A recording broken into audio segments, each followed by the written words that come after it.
taj'alul hazna was-sa'ba idza syi'ta sahla. Rabbi shrah li sadri wa yassir li amri wahlul 'uqdatam min lisani yafqahu qawli. Amma ba'd. Sahabat Madani yang dirahmati Allah Subhanahu wa taala, insyaallah pada sore kali ini kita akan melanjutkan pembahasan hadis Arba'in Nawawi. Alhamdulillah pada sore kali ini kita sudah sampai pada hadis yang ke-24.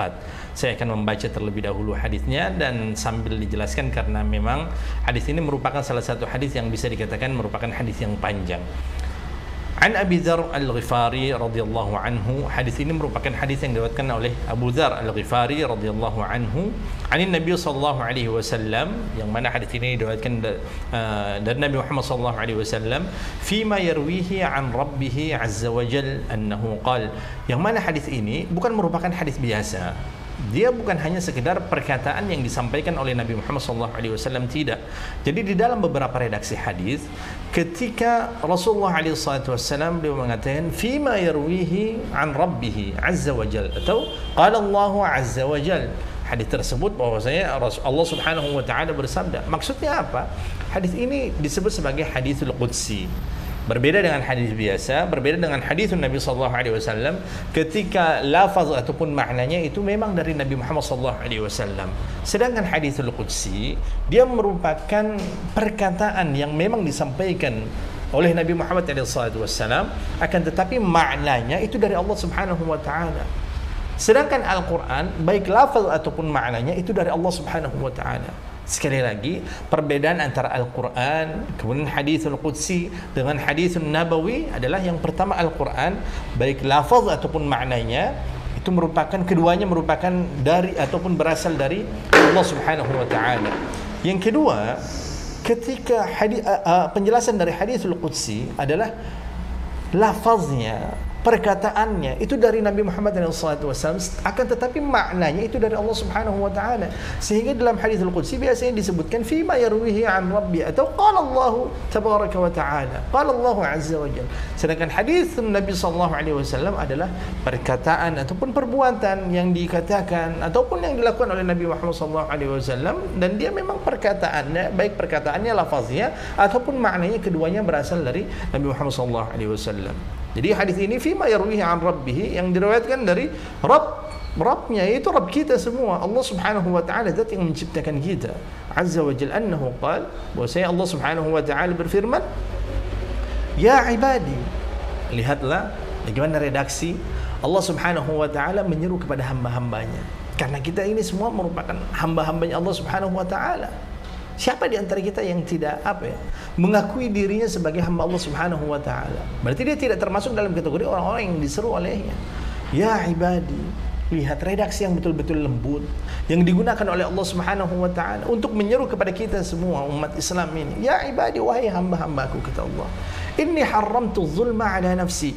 Sesungguhnya aku telah mengharamkan az-zulm. Apa itu az-zulm? Az-zulm adalah kezaliman. Dan yang dimaksudkan dengan kezaliman yang telah didefinisikan oleh para ulama adalah wad'u syai' fi ghair mahallihi atau fi ghair makanihi. Ketika kita menempatkan sesuatu bukan pada tempatnya, itu yang dimaksudkan dengan kezaliman. Misal contoh kecil saja terkait dengan adab. Ketika ada guru berbicara orang yang lebih tua, tiba-tiba kita mengangkat kaki kita ke atas misalnya. Kita angkat kaki kita di kursi, di atas kursi atau di atas meja. Ini kan kursi sebenarnya bukan merupakan tempat di mana kita menaikkan kaki kita ke atas kursi, tidak, tapi digunakan sebagai tempat duduk. Atau meja, kita angkat kaki kita ke atas meja, itu berarti menempatkan sesuatu bukan pada tempatnya. Ini merupakan kezaliman. Nah, dan Allah Subhanahu wa taala katakan, "Inni, sesungguhnya aku," kata Allah, "haramtu zulma ala nafsi." Saya telah mengharamkan, jadi saya telah mengharamkan hal ini, yaitu kezaliman terhadap diriku. Jadi saya tidak pernah sama sekali melakukan kezaliman. Saya haramkan hal tersebut untuk saya lakukan. Contoh, sebagai contoh, ketika kita melihat penjelasan para ulama ketika mereka menjelaskan hadis ini, mensyarah hadis ini, mereka katakan di antara ihsan, di antara kebaikan yang Allah Ta'ala lakukan kepada kita sebagai umat Islam atau sebagai seorang manusia, Allah Subhanahu wa Ta'ala tidak pernah secara langsung menghukum kita, mengiqab kita. Ketika apa? Ketika kita melakukan sebuah kemaksiatan, Allah Subhanahu wa Ta'ala tidak segera, tidak memberikan balasan secara langsung. Dan ini merupakan apa? Merupakan bentuk ihsan yang Allah Ta'ala berikan kepada kita sebagai hamba-hambanya. Jadi tidak pernah sama sekali seseorang melakukan kemaksiatan langsung dibinasakan oleh Allah Subhanahu wa Ta'ala seketika pada saat itu, tidak. Tapi diberikan muhlah, dipending terlebih dahulu, diberikan kesempatan untuk memperbaiki diri, diberikan kesempatan untuk meminta maghfirah, meminta ampunan, bertaubat kepada Allah Subhanahu wa Ta'ala, sehingga pada sampai detik ini kita masih diberikan kesempatan untuk hidup, untuk menjadikan Allah Subhanahu wa Ta'ala sebagai Rabb kita, untuk meminta ampunan kepada Allah Subhanahu wa Ta'ala, mengakui kesalahan-kesalahan yang pernah kita lakukan. Itu di antara bentuk ihsan, dan Allah Subhanahu wa Ta'ala tidak pernah melakukan kezaliman. Coba bayangkan saja kalau Allah Ta'ala berbuat zalim kepada kita. Misal kita melakukan satu kesalahan, tiba-tiba langsung diazab oleh Allah Subhanahu wa Ta'ala, langsung dibinasakan, ya. Tidak diberikan kesempatan untuk bertaubat, kan tidak. Allah Ta'ala katakan, inni haramtu zulma ala nafsi, aku telah mengharamkan kezaliman kepada diriku sendiri, wa ja'altuhu bainakum muharrama, dan aku, kata Allah Subhanahu wa Ta'ala, menjadikan kezaliman ini haram untuk kalian lakukan sama kalian. Kalian zalimi orang lain, kalian zalimi si fulan, kalian tidak diperbolehkan sama sekali. Ketika kita misal sebagai seorang penguasa, memiliki kekuatan, memiliki kekayaan, semua hal, semua lini kita kuasai, apa kata Allah Subhanahu wa Ta'ala? Wa ja'altuhu bainakum muharrama, dan aku jadikan kezaliman tersebut itu menjadi sebuah hal yang haram untuk kalian lakukan. Ya, haram kan ketika kita tinggalkan dapat pahala, ketika kita kerjakan dapat dosa. Ketika kita tinggalkan kita dapat surga, ketika kita lakukan kita akan dapat neraka. Itu kan hal yang haram. Fala tazalamu, kata Allah Subhanahu wa Ta'ala. Maka janganlah di antara kalian itu saling menzalimi di antara sesama. Tidak diperbolehkan sama sekali. Tidak diperbolehkan sama sekali menzalimi sesama manusia, terlebih kepada sesama muslim. Ya Allah. Maka Rasulullah SAW di dalam hadis yang lain, beliau menjelaskan, az-zulmu, sesungguhnya kezaliman, zulumatun yaumal qiyamah, itu akan menjadi kegelapan di hari kiamat nanti. Sekarang kita bayangkan kezaliman apa yang pernah kita lakukan. Kezaliman apa yang pernah kita lakukan? Kalau kita berbuat zalim kepada Allah Subhanahu wa Ta'ala, ya untuk mendapatkan ampunan mudah saja. Cuma yang menjadi problem adalah ketika kita melakukan kezaliman ini kepada sesama manusia, kepada teman kita, kepada saudara kita, kepada tetangga kita. Zalim. Sulit manusia untuk memaafkan. Maka Allah Subhanahu wa Ta'ala sampai mengharamkan kezaliman ini untuk kita lakukan, terlebih lagi kepada sesama manusia.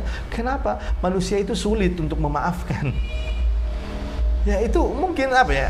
Karakter yang dimiliki oleh kebanyakan orang-orang, sulit bagi kita untuk memaafkan.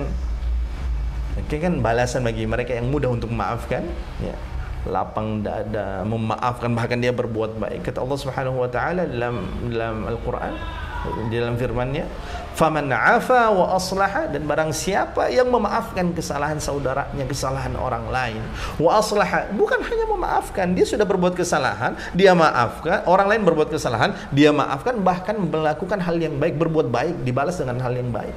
Wa aslaha fa ajruhu 'ala Allah, kata Allah Subhanahu wa Ta'ala.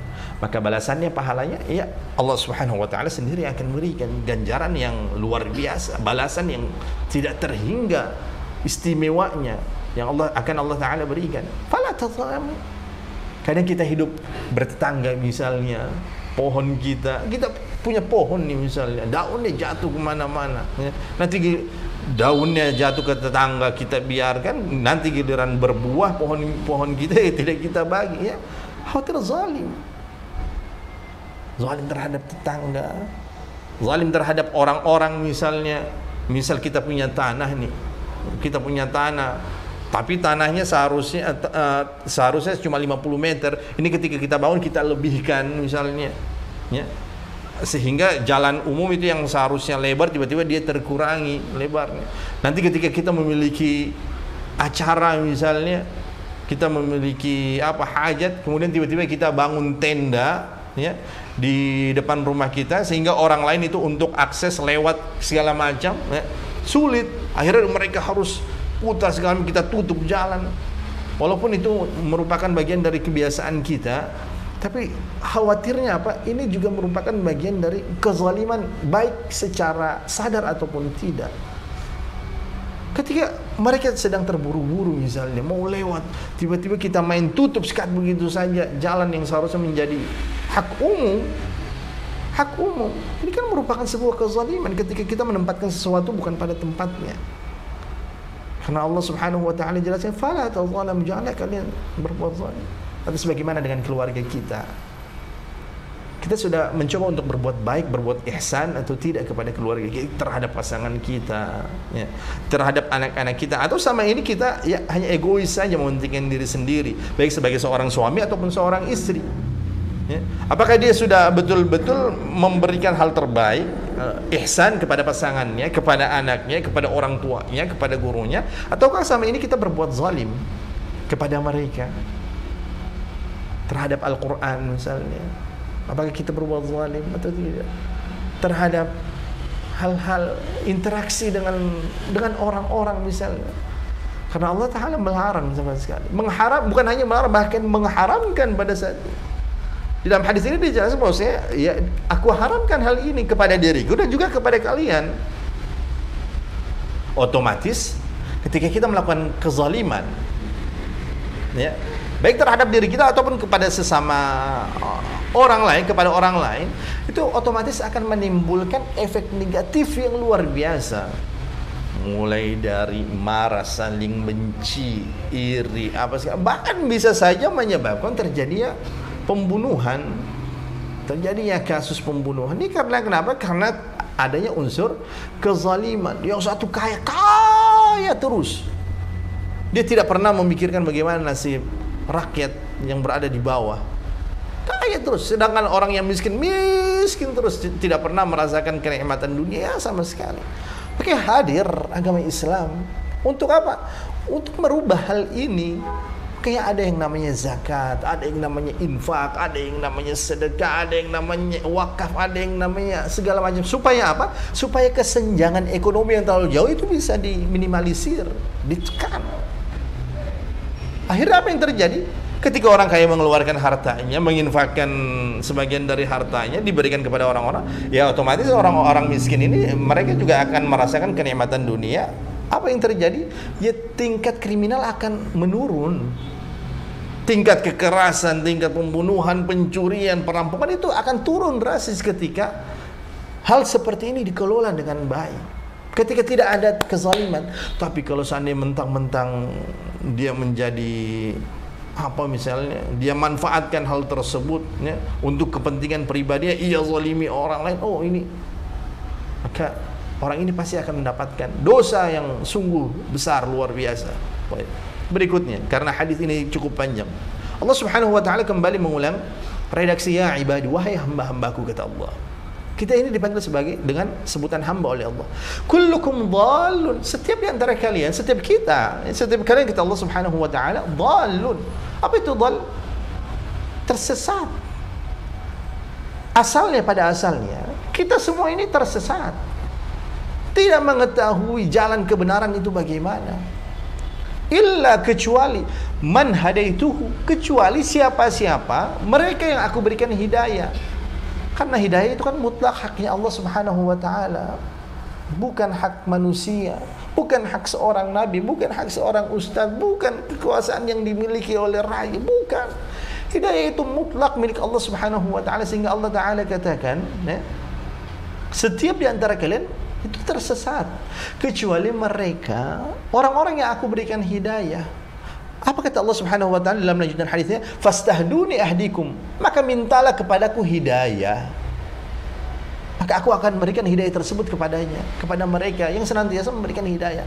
Nah, sekarang kalau kita lihat, ya, kan kalau kita lihat pandangan Imam Syafi'i misalnya, madhab Imam Syafi'i, di dalam qunut subuh hari, ya, setelah ruku rakaat kedua, bangun kita ya, tidak sami Allahu liman hamidah, Rabbana walakal hamd.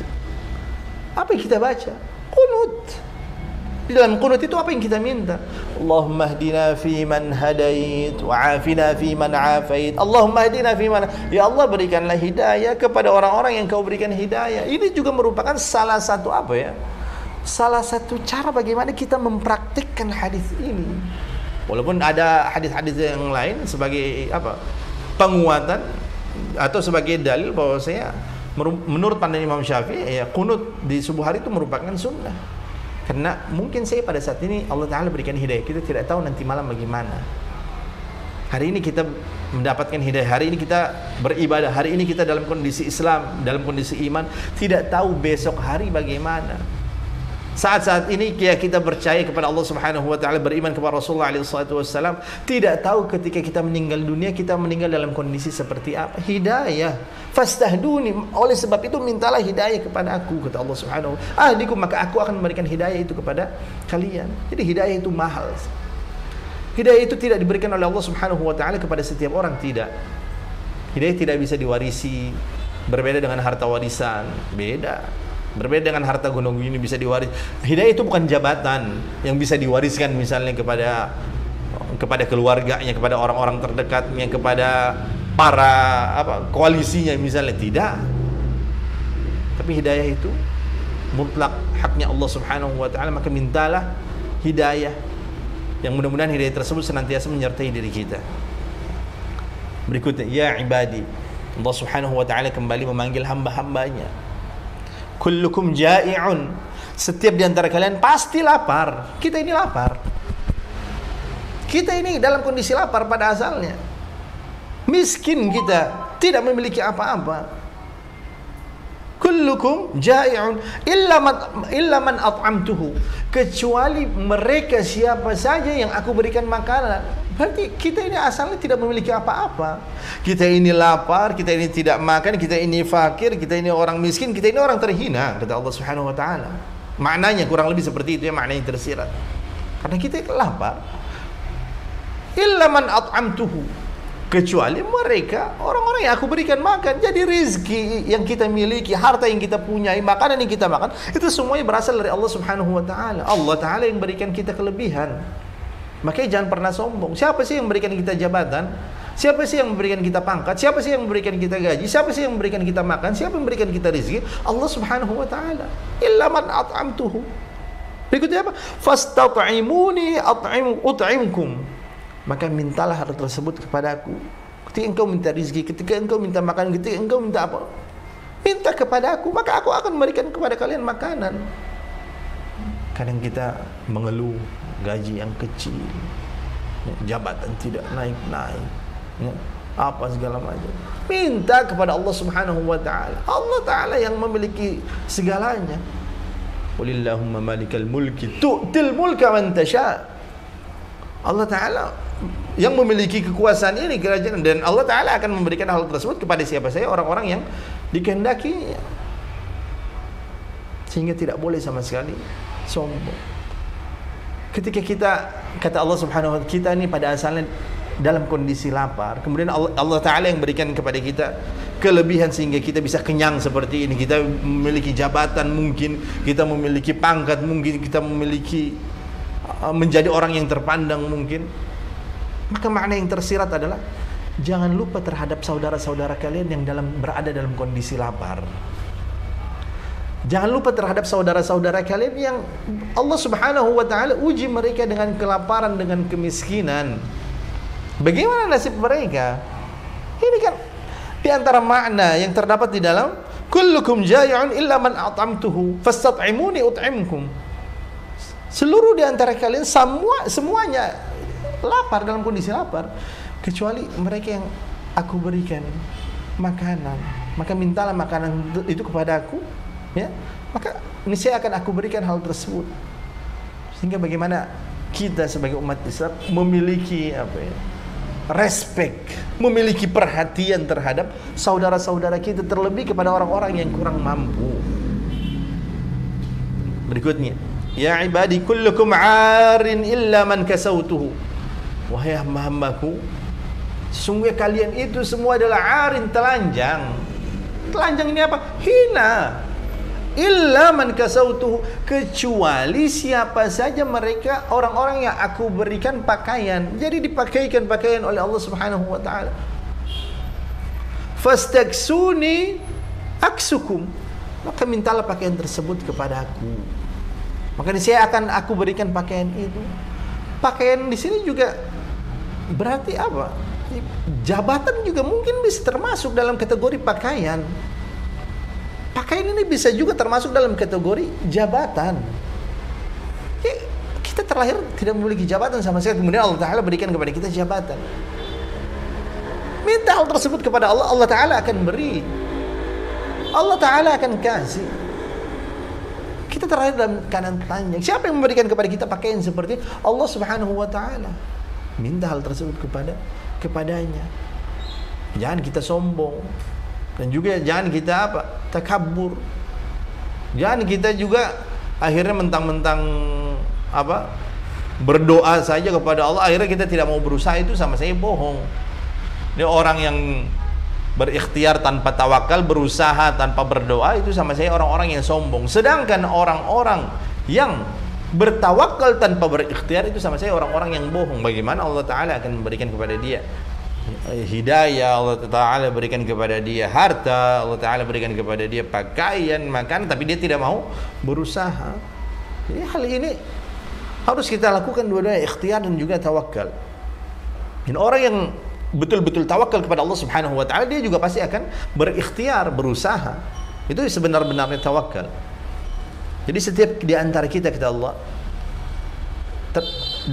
terakhir dalam kondisi telanjang, tidak menggunakan pakaian, maka mintalah pakaian kepadaku, akan aku berikan. Ya ibadi innakum tukhti'una bil-laili wan-nahar. Wahai hamba-hambaku, sungguhnya kalian itu senantiasa melakukan kesalahan, melakukan kemaksiatan, melakukan dosa, bil-laili wan-nahar, pada malam dan siang hari. Allah Subhanahu wa Ta'ala di sini menggunakan redaksi lail baru nahar, padahal biasanya nahar siang dulu baru malam. Tapi di sini Allah Ta'ala balik hal tersebut, malam dulu baru siang. Saking apa? Saking banyaknya kesalahan, karena saking banyaknya kesalahan yang kita lakukan. Karena terlalu banyak kesalahan yang kita lakukan sampai Allah Ta'ala menggunakan redaksi ini. Karena dosa terhadap diri sendiri, dosa kepada Allah, dosa kepada sesama manusia, apalagi kepada orang-orang dekat, tetangga, teman, segala macam, ghibah misalnya, baik yang sadar ataupun tidak. Innakum tukhti'una bil-laili wan-nahar wa ana aghfiru adh-dhunuba jami'a. Dan aku, kata Allah Subhanahu wa Ta'ala, aku akan mengampuni seluruh dosa.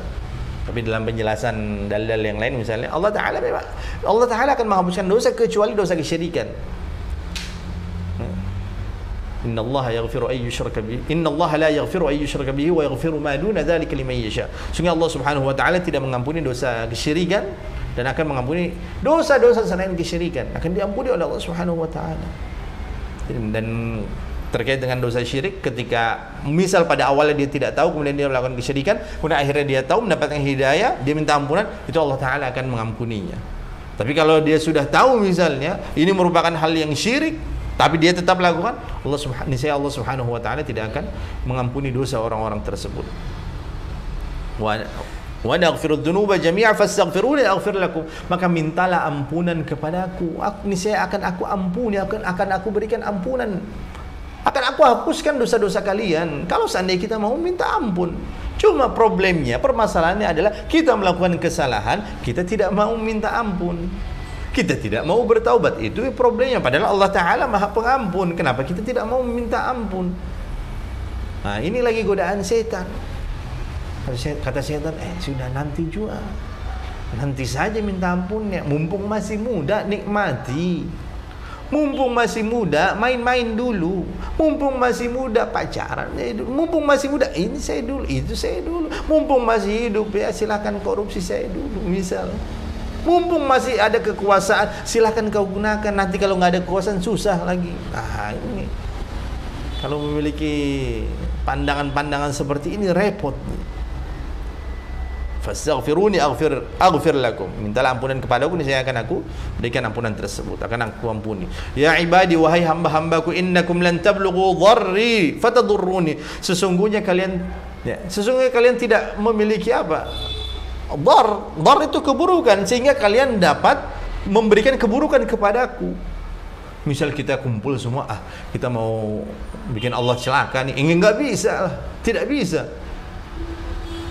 Tidak bisa kita memberikan dar mudarat, keburukan kepada Allah Subhanahu wa taala.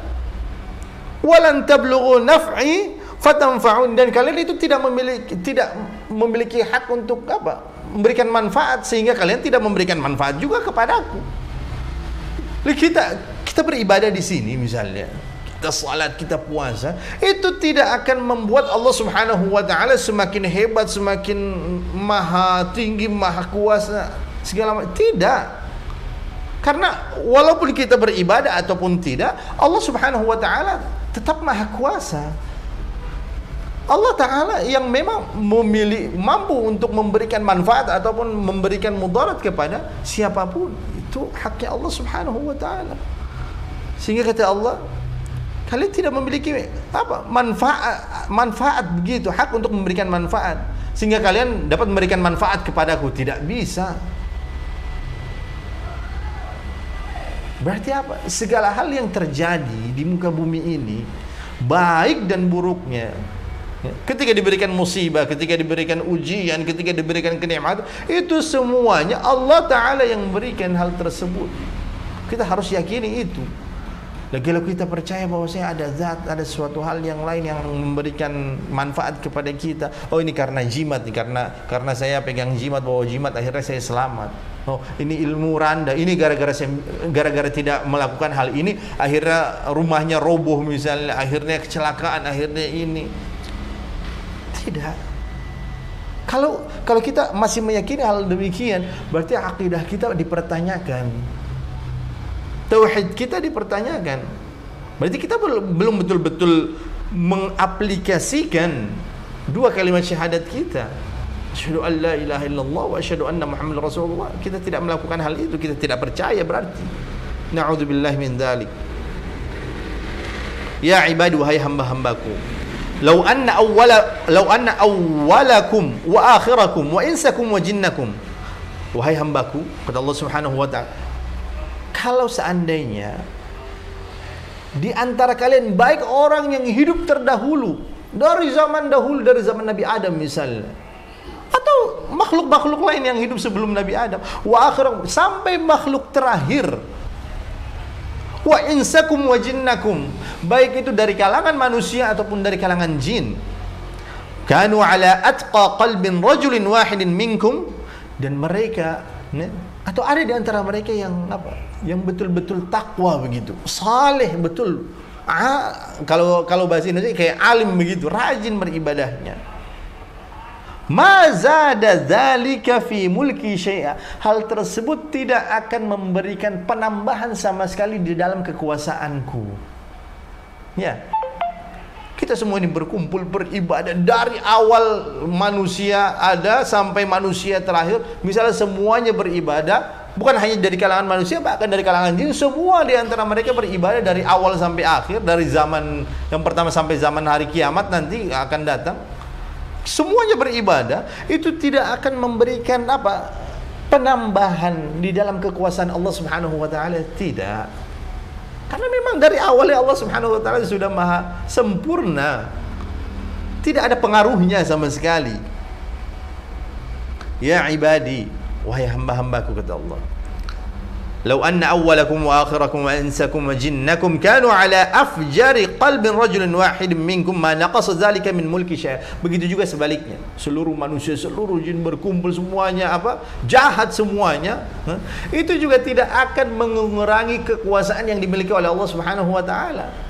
Jadi mau kita beriman ataupun tidak akan memiliki pengaruh sama sekali kepada Allah, sedikit pun. Ya ibadi, wahai hamba-hambaku, lau anna awwalakum wa akhirakum wa insakum wa jinnakum. Diulang lagi redaksi seperti ini sebagai bentuk penguatan, penekanan. Qamu fi sa'idin wahid, mereka berdiri di suatu tempat, fasa'aluni, dan kemudian mereka meminta kepadaku, kata Allah. Ya. Hamba-hambaku itu manusia, jin, semuanya berkumpul satu, meminta kepadaku, berdoa, fa'a'taitu kulla wahidin mas'alatahu. Kemudian aku berikan setiap permintaan yang mereka minta. Hajat mereka semuanya saya kabulkan. Dikabulkan oleh Allah. Berapa, kalau manusia saja saat ini berapa miliar. Belum lagi ditambah manusia yang sudah meninggal dunia dari zaman Nabi Adam. Belum lagi yang hidup sampai nanti di akhir zaman. Itu baru dari kalangan manusia. Nanti belum lagi dari kalangan jin. Semuanya kan otomatis memiliki hajat, memiliki kebutuhan masing-masing. Misalnya saya memiliki kebutuhan A misalnya. Ya, yang syuting misalnya memiliki kebutuhan dan belum tentu kebutuhan itu sama dengan saya. Pasti hajatnya berbeda. Allah Ta'ala berikan, kabulkan seluruh hajat permintaan hamba-hambanya. Apa kata Allah Subhanahu wa Ta'ala? Ma naqasa dzalika min 'indi illa kama yanqusul mikhyat idza udkhila al-bahr. Itu tidak akan pernah sama sekali mengurangi apa yang aku miliki. Ya. Semuanya dikabulkan, semuanya diberikan. Hal tersebut tidak akan pernah mengurangi apa yang aku miliki, kata Allah Subhanahu wa Ta'ala, illa kecuali kama seperti yang qusu berkurangnya al-mikhyat idza udkhila al-bahr, seperti jarum. Kemudian dia dicelupkan ke lautan, kemudian diangkat. Itu saja bagian yang apa? Yang kurang itu. Tapi namanya jarum dicelup kemudian diangkat, berapa tetes sih yang dia akan turun dari jarum tersebut? Seperti itulah hal yang dimiliki oleh Allah Subhanahu wa Ta'ala ketika ia memberikan seluruh hal yang diminta oleh hamba-hambanya, makhluk-makhluknya, diberikan seluruhnya. Tidak akan pernah sama sekali mengurangi kekuasaan, kebesaran dan hal yang dimiliki oleh Allah Tabaraka wa Ta'ala. Ya ibadi, kata Allah, wahai hamba-hambaku, innama hiya a'malukum uhsiha lakum thumma uwaffikum iyyaha. Sesungguhnya ini dia amal-amal kalian yang selama ini kalian perbuat. Ya, uhsiha lakum, dan saya akan hitung. Saya akan adili ini. Tsumma uwaffikum, dan kemudian akan saya serahkan hal ini, amalan kepadamu. Berarti kita sudah berada di penghakiman Allah Subhanahu wa Ta'ala di yaumil mahsyar ketika kita diadili. Ini amalan kalian, silahkan kalian lihat, silahkan kalian ambil ini. Faman wajada khairan, dan barang siapa di antara kalian yang mendapatkan kelebihan, mendapatkan kebaikan, mendapatkan surga, falyahmadillah, maka ucapkanlah alhamdulillah. Diperintahkan untuk bersyukur. Ketika seseorang beribadah, kemudian dia di yaumil mahsyar, ya, diberikan rapot oleh Allah Subhanahu wa Ta'ala, ini hasil kerja kerasmu ketika engkau berada di dunia. Dan dia mendapatkan faman wajada khairan, dia mendapatkan kebaikan, dia mendapatkan pahala, dia mendapatkan rapot yang bagus, falyahmadillah, ucapkanlah alhamdulillah. Dan hal ini juga berlaku ketika kita berada di dunia, diberikan kenikmatan, ucapkanlah alhamdulillah. Bersyukur kepada Allah, ingat Allah Subhanahu wa Ta'ala. Wa man wajada ghaira dzalik, dan barang siapa yang mendapatkan hal selain itu, selain kebaikan, maksudnya apa? Mendapatkan keburukan, berarti dia dapat neraka nih. Ya, amalannya yang diperlihatkan oleh Allah, kemudian disidang oleh Allah, dikembalikan lagi amalan tersebut, dia dikasih rapot oleh Allah Subhanahu wa Ta'ala, fala yalum, kemudian dia dapatkan hal yang buruk misalnya, rapotnya merah, fala yalumanna illa nafsah, maka dia tidak boleh mencela siapapun kecuali dia mencela dirinya sendiri, karena itu kesalahan dirinya sendiri. Siapa suruh tidak mau beribadah, siapa suruh melakukan kezaliman, siapa suruh tidak mau memberikan makan kepada orang lain, siapa suruh tidak mau memberikan pakaian kepada orang-orang yang membutuhkan, siapa suruh. Jadi kesalahan kita sendiri. Ketika kita mendapatkan keburukan di akhirat, itu karena kesalahan kita, kebodohan kita. Sehingga dari hadis yang cukup panjang ini banyak sekali ibrah, pelajaran yang bisa kita ambil, dan mudah-mudahan bermanfaat. Hadanallahu wa iyyakum ajma'in. Wassalamualaikum warahmatullahi wabarakatuh.